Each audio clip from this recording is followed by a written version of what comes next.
And I say this with hope and with sternness.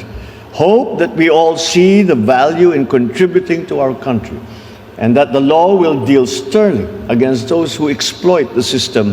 Makakaasa po kayo na mahigpit natin babantayan ang paggugol sa pondo ng bayan.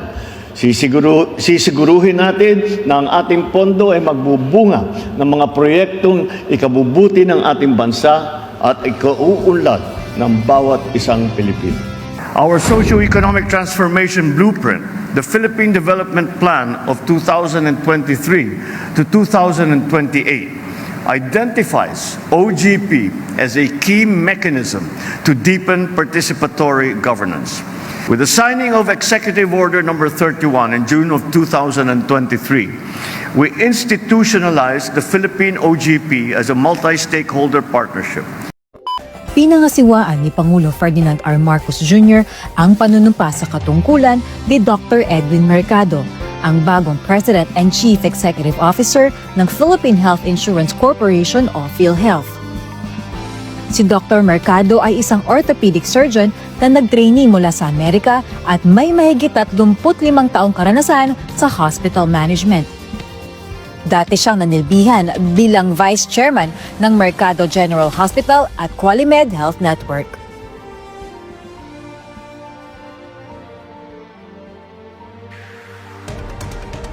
Pinulong ng Pangulo ang mga opisyal ng Metropolitan Manila Development Authority o MMDA para pag-usapan ang updates sa Comprehensive Traffic Management Plan nito for Metro Manila at kalapit na lokalidad.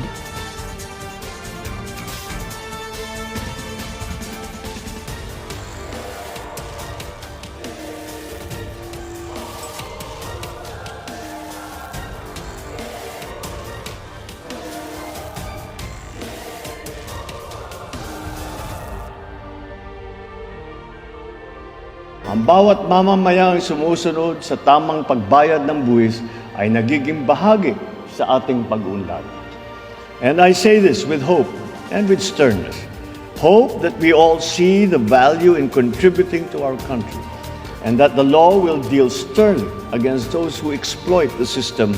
Makakaasa po kayo na mahigpit natin babantayan ang paggugol sa pondo ng bayan. Sisiguruhin natin na ang ating pondo ay magbubunga ng mga proyektong ikabubuti ng ating bansa at ikauunlad ng bawat isang Pilipino.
Sa isang farewell call, ipinaabot naman ng Pangulo ang kanyang pasasalamat sa ambassador ng Thailand sa mga naging kontribusyon nito sa pagpapaigting ng relasyon sa pagitan ng Pilipinas at bansang Thailand.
This momentous occasion testifies to how we have embraced open governance as part of our national identity under a Bagong Pilipinas. This is complemented by our sincerest efforts to make government processes more responsive, inclusive, and transparent. In fact, our socio-economic transformation blueprint, the Philippine Development Plan of 2023 to 2028, identifies OGP as a key mechanism to deepen participatory governance. With the signing of Executive Order Number 31 in June of 2023, we institutionalized the Philippine OGP as a multi-stakeholder partnership. The Public Financial Management Reforms Roadmap of 2024 to 2028 that we launched in September of last year solidifies our dedication to the full digitalization of our bureaucracy. On the other side of the equation, we enacted the historic new Government Procurement Act last year, bolstering our fight against corruption and red tape.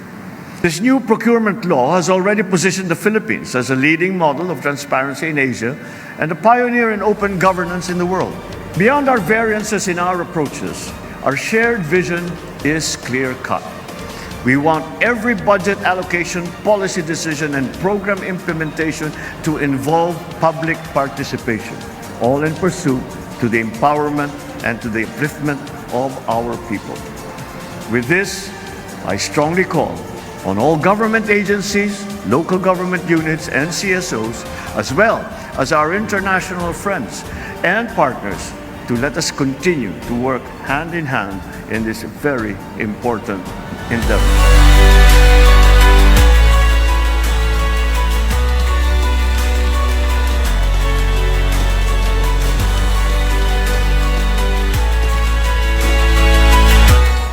We have a lot of aspire for in terms of the Open Government Challenge. In the Philippines, we are proud to share that based on the latest Open Budget Survey, the Philippines ranked number 1 in Asia in fiscal transparency. I hope you are all as excited as we are to join the conversation, raise ambitions for our peoples, and strengthen collaboration.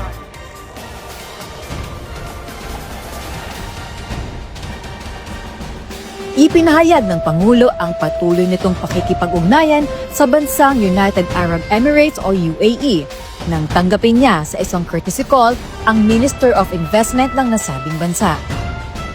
Sumentro ang kanilang pagpupulong sa pagpapalakas ng economic relations ng Pilipinas at UAE, kabilang ang investment opportunities at pagpapaigting pa ng people-to-people relations ng dalawang bansa.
Throughout its 123-year history, the Bureau of Customs has never had an easy time.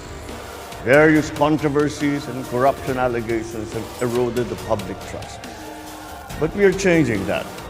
We will allow your accomplishments to speak for themselves. Since the beginning of this administration, the BOC has relentlessly pursued its commitment to enhancing trade facilitation. By digitalizing 161 out of 166 customs processes, the BOC has been able to close the gaps that provided an avenue of corruption. Sa pamamagitan ng mga ito, mas magiging maayos at mabilis ang pagdaloy ng mga produkto sa mga pantalan at paliparan. Makakatipid ang mga negosyante natin ng oras at ng kanilang ginagastos upang maging mas produktibo sa ibang gawain. For instance, the 2024 collections can fund more than 7,500 train cars, more than 18,600,000 laptops, around 62 million tablets for our school children, or roughly 7,750,000 scholarships for our university students. Apart from collecting revenue, the BOC continues to safeguard our borders against exploitation.